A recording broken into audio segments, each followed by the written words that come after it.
Hello there, my name is Squire Ender of the Celestial Kingdom, and today we're going to be going over fakes, feints, and baits. And this is going to be kind of a middle of the road class, I guess.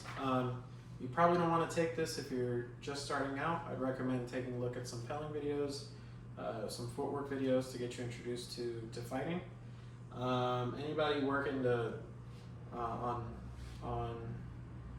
pushing up the ranks and they feel like they have a good game, but just sometimes it's just really hard to hit somebody.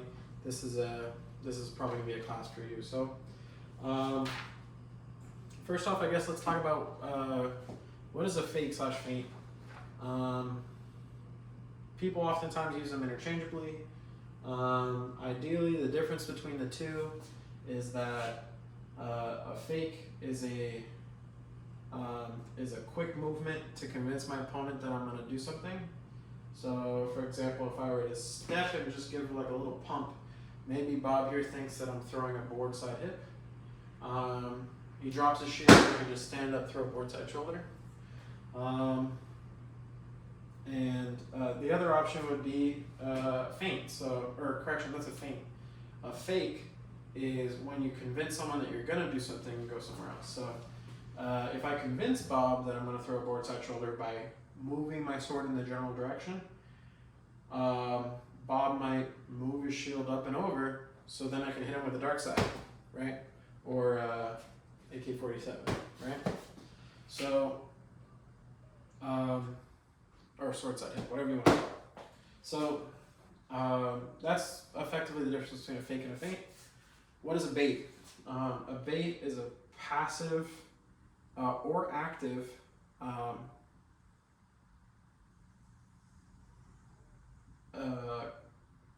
hole in your guard, we'll say.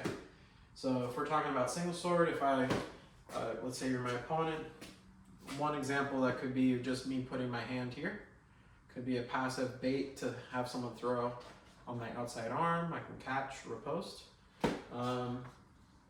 A way to do it actively is similar to this last scenario where I was talking about a fake. If I were to fake at my opponent's board side and they try and high cross me, right, throw up my arm, I could then throw them to a dark side, right? Ideally, when I'm throwing this shot, it's an active way of me trying to bait my arm for someone to take it so that I can then exploit it. So those are a couple of examples of fakes, feints, and baits. Let's talk about some important features, right? What are some things that, at least for fakes and feints, that are absolutes, something that you should always consider? So first is pressure, making it look good, right? So we're talking about the difference between whether this looks like a board side shoulder or whether this looks like it's about to be a board side shoulder, right? There's a shoulder shuffle, there's an elbow twitch, there's a sword cocking back, the hand raising, the body posturing, right? A step, right? All these are important features of a fake, but making it look good, right? Making it look like you would always do it, right? If you always throw a board side shoulder like that, and you just follow through, well, then your fakes should roughly look the same, right? It might be a little difficult, but ideally you should make them look as accurate as you can. The next absolute component would be trends, right? If you haven't hit your opponent with a board side shoulder yet, you probably shouldn't fake it, right? Unless they're a person who's already afraid of getting hit in the shoulder because they get hit all the time. You really shouldn't fake a shoulder unless you've hit them with a good one, right? Or even a couple. It's about tendencies, it's about what's happening. So, as soon as I hit Bob in the shoulder so many times, he's like, fuck this, raise my shield, then that's when I can start faking it, going for hips. What's the next thing? Range.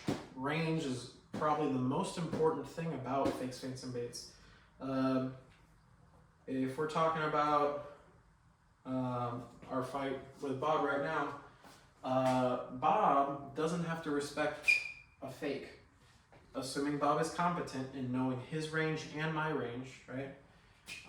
If I take a step towards Bob from here, Bob shouldn't have to give a shit, right? If I take a step here and I try and fake something, he shouldn't give a shit, right? No matter how juicy I make it look, I can't hit him, right? Inversely, if I'm this close to Bob, or we're smelling each other's BO, right? Because Bob is an amp guarder who didn't put on deodorant. Just kidding, I love you, Bob. Anyway, we, you know, any little judder here, stutter, is gonna get Bob to react because there's so little time left, but he knows that I can hit him anywhere because I'm at the proper range. So range is probably the biggest component of fakes that people need to address. So we'll get into that in a second. When it comes to fakes, and feints, now that we know some components, what we should be putting into our fakes, right? We'll go into detail on the details, I guess. But those are the major keynotes. Is that if you're not doing those things, then no matter what else I talk about, it's likely not going to work. So anyway, what are the reactions that we're trying to solicit from our opponent, right? Because really, that's all a fake/feint is trying to do, is solicit a reaction. We're trying to have our opponent move their gear, right?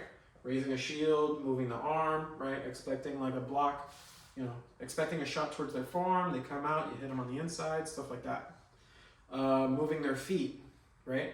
If let's say I act like I'm gonna hit Bob in the hip, right? If I'm Bob in this scenario, if I'm afraid of getting hit in the board side hip, and I move my feet back, all of a sudden I opened up my sword side hip, right? So, you know, maybe my goal is to solicit him to move his feet. Posture, right? If I fake at somebody's hip, if instinctively they bring their gear down, all of a sudden my shoulders roll forward, right? Even with a dome, I know culturally there's issues with domes. Domes are bullshit. Domes have so much coverage, whatever, right? Right here, I'm in proper defensive guard, right? You can't see my shoulder. Now, if I fall for a sword side hip, all of a sudden this shoulder is real easy to hit, right? I compromise my posture.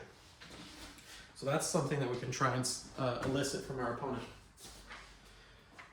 And then finally, nothing at all, right?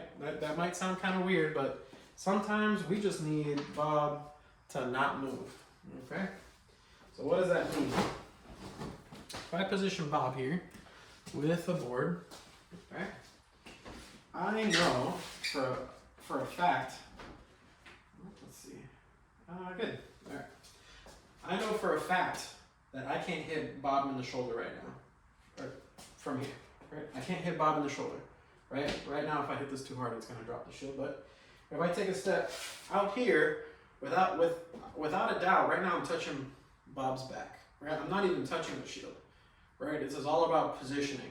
So if I can just get Bob to not move his shield from here, when I take this step, I know I can hit Bob. And then he drops the stuff.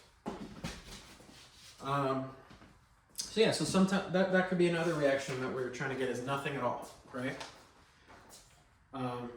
Sometimes part of a fake is to make your opponent think that it is bullshit when it isn't, right? That's a whole other thing, is when you fake like you're gonna hit somebody in the hip, you twitch your sword in a direction and then blast them in the hip anyway, because they thought you were bullshit on the hip. So anyway, so yeah, so effectively what we're trying to do is we're trying to imply a threat to move our opponent or their gear, or to not have them move at all, and for us to use our footwork to better our position and our attack angles. So what are some things that are going to get Bob to react? All right, well, Bob here might be a new fighter, okay, and new fighters don't know their ass from their elbow. Sorry guys, it's the truth. So what does that mean? if Bob's a new fighter and I give him a little movement here, right, like a little twitch, he might not realize that that was me faking to hit his shoulder, right? So what might I need to do? I might need to do, you know, a whole lasso, right, over the shoulder to try and convince them, or maybe move my tip in that direction, right? If you notice, my hand is in guard. I rotate my palm, I'm still really in guard, right? It's not a good one, but it might be enough to get him to raise his shield. I could take a step and Moliné over, right? Those are some options. But especially around the early stages of fighting, really Bob's just looking at the part that's going to hit him, this part right here. And we can exploit that, right? We can rotate our tip down, right? Using our wrist like a clock. You know, we rotate here. Oh my gosh, that's in my sword side hip area. Let me move my shield. I just rotate my sword back up, drop him in the shoulder, right? Like, because my hand hasn't left the position of its guard. Another thing, if we go to the next skill level, Bob has now promoted to a medium level fighter, okay? So what is Bob doing? Bob realizes that all this tip shit is bullshit, right? He's looking at hands now because he knows that the angle that wherever the hand is, shots get produced at angle. You can only produce certain shots from this angle, right? As soon as my hand gets to here, he knows that it's probably going to be a sword side something because it's so far, right? Proportionally, if we were to, I'm trying to see how we can do this so that y'all can see angular what I'm talking about, right? If my hand's all the way out here, right? Is that should be good. So obviously this isn't going to be how I'm standing in the fight, but I want to give the camera a good view. So if my hand's all the way out here, Bob knows that now is when I'm going to hit him in the hip, right? If my hand was up here in guard, and even though my tip moves over here, I can't necessarily hit this hip from here because his shield might be in the way, right? I'm not at an angle to produce the shot. So what does Bob at medium level start to do? He starts to look at hands, okay? Now if you notice, on Bob, I have this square taped up. Another thing you'll notice on Bob are these numbers on the sides. This is for the number drill, which if you know, you know. I mentioned it in the last video. If not, you can look it up. If not, I might make another video. Let me know in the comments about the number drill. So this square here on Bob, notice where it's positioned. It's positioned around his sternum. The sternum is on the center of the body, and so from here, I can go any direction equidistant, right? The distance from his sternum to his shoulder on this side is going to be the same distance as his sternum to this shoulder, or his sternum to this hip, or his sternum to this hip, right? They're all the same distance from this point right here. So what does that mean? That means that this spot right here is the most influential part. We'll go over something that I like to call the Chaos Star fakes, right? Chaos Star, if you don't know, is the symbol for the rogues. It's like a Nordic symbol or Viking, and if you don't know either of those references, think about Street Fighter. If you're hitting the movement directions, like you're trying to hit a Shoryuken or something, or maybe a Hadouken. Hadouken is go down, quarter circle forward, right? So the directional, the ways that it reads inputs are directional. So it's either up, down, left, right, but then also the diagonal. So up left, and up right, down left, down right, or down left, down right, right? So that is effectively the shape of a Chaos Star. But back to the original point, a way we can use hand fakes to beat our opponent Bob here is by positioning ourselves so that our guard roughly is center line sternum, okay? So now the start of a movement to hit a shoulder only needs to end about a quarter of the way into it, right? if I'm fighting the camera, it's a pump to here, right? It's a pump to here. It's a pump to here, right? So Bob will likely be convinced that this is the start of a shoulder without having to overly invest, right? If I go all the way too far, he might take my arm. He might realize that I'm fully committing, right? But if I just start pumping halfway, this is going to get him to start jumping because he's used to looking at hands, right? So what are some things you can do? You can pump up to the shoulder, pump down the hip, throw, right? You can pump to this shoulder, maybe use a little bit of tip movement, pump to this shoulder, throw into a hip down here, right? But ideally, you shouldn't travel more than about a fist distance away from the sternum. And this is a very effective form of faking. So yeah. Let me know in the comments if you have any questions about that.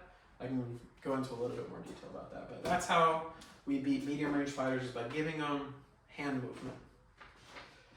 Next is elbow twitches. So once we get to high level fighting, we talk about how mechanically shots can't go anywhere without the elbow following. So at high level, even if I put my hand here, unless my elbow came inward, it's not going to be a sword side hip, right? To throw a sword side hip, if I'm in guard here, I have to tuck my elbow in, curl my sword around, and come in. Even if it's a money shot, right? I'm in guard, I'm going to come down, change my level, tuck my elbow in, and come around at an angle, right? Mechanically, my elbow has to pull itself inward. For a board side shoulder, right? My elbow has to flare out a little bit to then snag an angle, right? If I'm here, maybe the other way. So if I'm here to throw this shoulder, right, know what my elbow's doing. Right? So this is just a normal chop to the shoulder. This isn't going to get us a good angle around the board though. So to get around the board, notice, boom, right? Our elbow has to come up, flare out, right? Notice it's pointing a completely different direction now. So these are tells that we can use when you're fighting a high-level fighter. These are tells that you can identify when someone's going to throw something, so this is something we can exploit, right? If I twitch my elbow inward, this is something very popular from Delos. If I twitch my elbow inward, this could be the start of a sword side hip, right? All it takes is rotating my tip down and rotating out, right? Boom, whop-up, sword side hip. So maybe if you're trying to hit someone in the shoulder and they're a high-level fighter who looks at elbows, you give them a twitch here and you just throw over the top, right? This right here made them invest their shield over. So the last thing is feet. Now, feet can be something that anybody looks at, but I find that really medium and high-level fighters look at this, but this gets into counter footwork and plays with timing, and it's a whole other thing. But we're also talking about angles, right? Like, if I move my feet, maybe I'm just in guard, but I move my feet over here, maybe this is enough to make Bob get convinced that he's about to get hit in the shoulders because I'm already in the optimal position for it. Right from here, this is an easy shot. If I incorporate some of my other stuff, maybe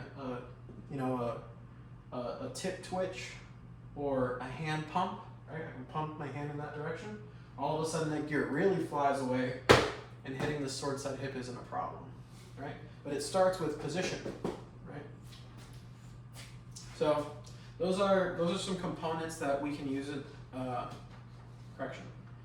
Those are some triggers, I'd say, that we can use for an opponent to exploit them. So here, let's talk about. So we'll go through the list again. I know I kind of went over hand placement a little bit, talking about the Chaos Star fakes.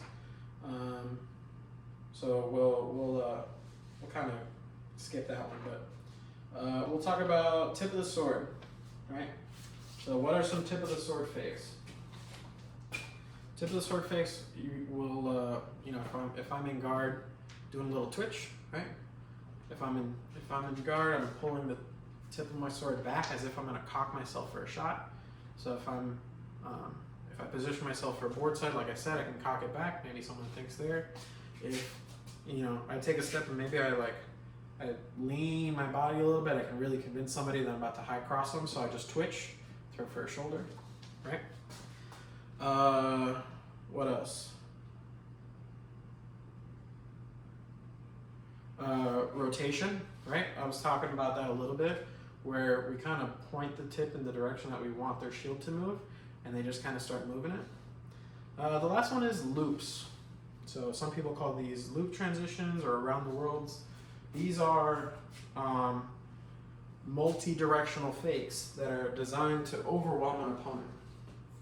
All right, so Bob here is lined up, and Bob can get a little scared after maybe one or two things. So one thing that I might do to Bob is I might move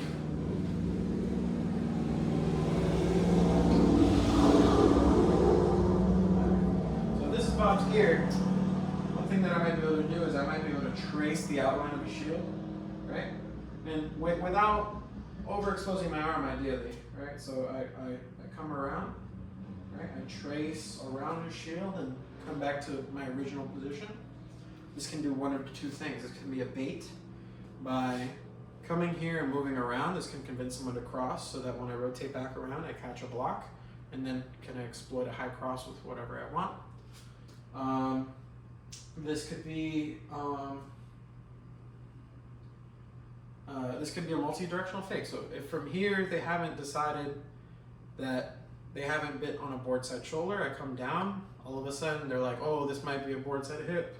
They tuck out, and if I see the board move, I can change my direction from, instead of being palm up to rotating palm down to coming back to guard, I can then come down, rotate, and once I get to that position that I'm talking about, right? Oh my goodness, Bob moved the shield from here. I'll just go palm up, right? Simple sword side hip, rotating, and cutting an angle with it. But this can be in any direction, right? So, for example, let's say Fauchon lives is a great example of a loop shot. So I loop around the board side shoulder, I come back to guard. Maybe this convinced my opponent that my shoulder was open, so I come back to guard, catch a block, blast them in the shoulder, right? If I'm trying to fake someone's hip, I can maybe do a loop, right? Loop at their hip, come back to guard. If they raise their shield, right, because they think maybe something like that's going to happen, let's do that from this angle. So if I do a loop at someone's hip to make them think I'm going to come here, right? This in itself could be a fake, right? They think I'm going to go to the hip. So they lower their shield, chop at the shoulder. Or if anything, I can come here, right? They realize this is a fake. They go down. They realize that's a fake. They go up, blast them in the hip, right? They go up, down, or correction, the other way around, down, up. All of a sudden their hips open. Or this can get you, because you're oversaturating the right side, this might open up the left side. So if I just do a loop here, I can maybe do a sword side hip. Loops, I can, a nice one that Brett likes to do is a high cross fake to board side shoulder, right? He likes to do pumps, but one way you can do it is you can just loop around the sword, right? And just kind of roll over, boom, boom, right? And it's just about stimulus without overexposing your guard. Feel free to play with these and ask me any questions in the comments. But that's kind of our last little topic that we're going to talk about for tip movement.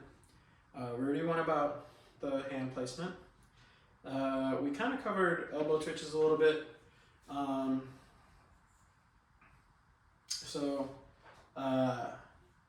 Elbow twitches are fairly simple, whether sword side or board side, foot forward, it doesn't quite matter. Elbows normally get a lot of assistance from footwork. So if I take a sword side step, towards his sword side with a lateral step, as if I'm going to do an AK-47, I can just twitch my elbow in, come to a board side shoulder, right?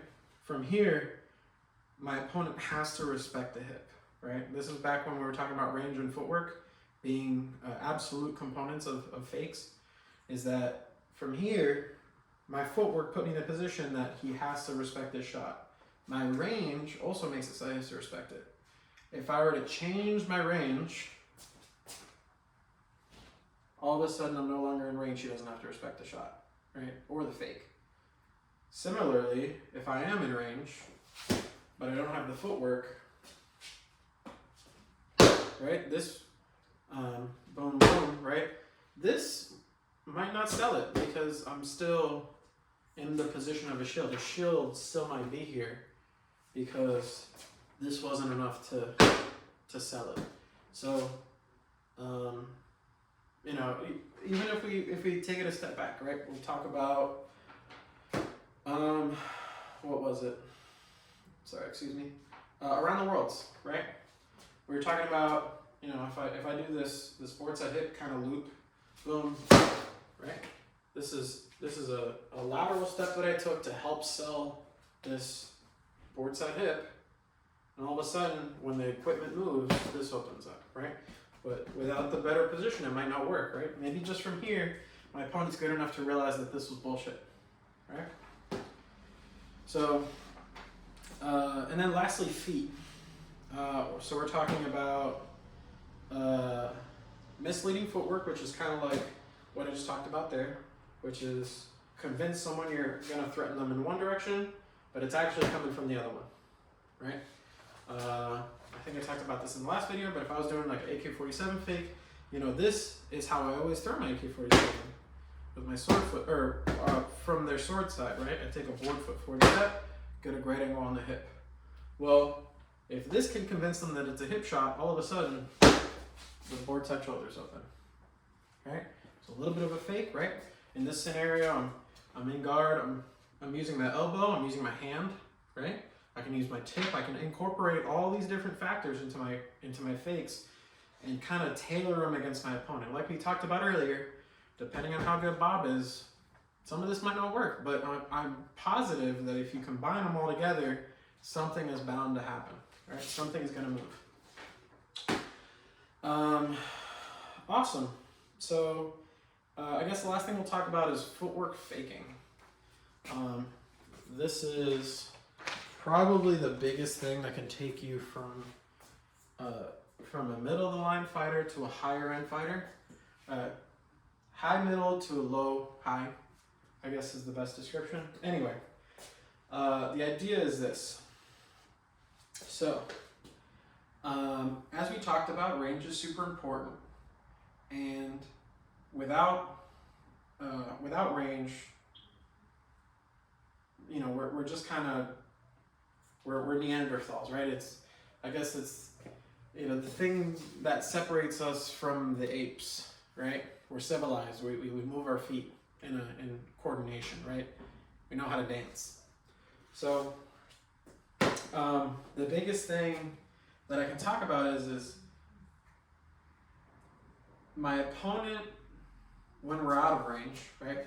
So right about here, we're out of range, right? Even if I take a step out of range.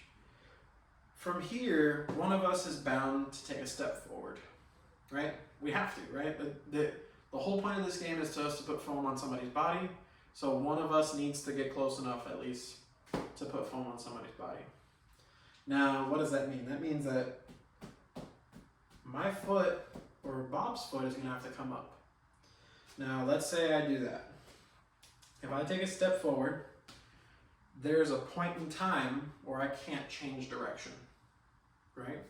This might have gone over some people's heads, so I'm going to go over it a little bit more in depth.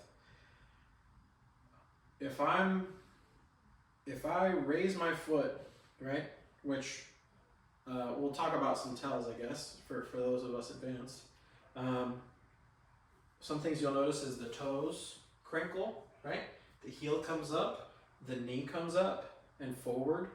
the hip comes up, right? All these things kind of help tell us that someone's about to move forward, right? This weight, right? My shoulder's moving towards you, right? All these things are things that are about to tell you that if my foot comes up, I'm going forward. So for advanced fighters looking for tells, that's what we're looking for. For less advanced fighters, we're looking for this moment because once my foot does come up, I can't move backwards, right? In that scenario, I was trying to move backwards. In fact, I'll even try and lean back. Like that's the best I got at not going forward, and I still move forward, right? Why is this important? Well, if we can time when someone's going to be in our range, we can exploit that, right? So I can, if someone's going to take a step towards me, that's the opportune time to throw a money shot, right? Excuse my garbage money shot, but you know, ideally that's the time, right? If someone's going to take a board foot forward step towards me, that's the opportune time to throw board side shoulders, because that's the closest that board side shoulder is going to get to me, and the fastest, right? From here, my opponent might not even be thinking that I'm ready to fight, right? I think they think if I take a step here, now we're trying to figure out what's going to happen and bang it out, right? So by exploiting this timing, boom, all of a sudden, a couple things happen, right? Not only am I closer, but the wider my feet go, the shorter I get, right? Right now I'm roughly the same height as Bob. If I took a slightly large step forward, notice I'm a little bit shorter than Bob now, right? His shoulder's a little higher than mine. So if I can time that step, boom, that shoulder could be mine, right? If they're taking a sword foot forward step, right? Something that I could exploit as a money shot, frontside hip, right? Because that's the first thing that's going to come towards me, and he can't change direction. He can't bail out. That's the biggest thing is from here, he's either got to commit to moving his equipment or get hit, right? So if we understand this, right, and we use it to our advantage, well, all of a sudden, especially towards the higher end, I can time that foot, fake a hip, right? Do a little pump, come down, elbow twitch, all the fun stuff, right? And all the gear has to move at higher level because they understand that it's gonna happen, right? That's that oh shit moment of I fucked up, I can't stop this, right? So with their desperation of an attempt to stop it, and you come here and pump, you stand up, go for a shoulder, right? We can use that to fake. If someone's coming in with a board foot forward step, you know, maybe you can pump at their shoulder, and all of a sudden their gear floats up and out, so then you can Molinet in or maybe backspin them, right? So probably the biggest thing you can take away from that is start looking at people's feet, acknowledging them, understanding your positioning, and exploiting that timing. Because even when we're here, right, in medium range, right, if I take a step this way, right, for a half second, my hip's open, right? Because just as much as I made an angle on him, I also made the angle for him, right? We have the same exact thing because we're mirroring each other. We have the same exact shot available. It's just about who can exploit it first. So, you know, if he can time my step and throw at my hip or my arm before I can hit him, then he's got me dead to rights, right? So, anyway, this was Fakes, Fakes, and Baits. Let me know if you have any questions, and I'll be producing a video talking about the range, moving defensively, and talking about what shots work in what range. So, thank you very much. You have a good one.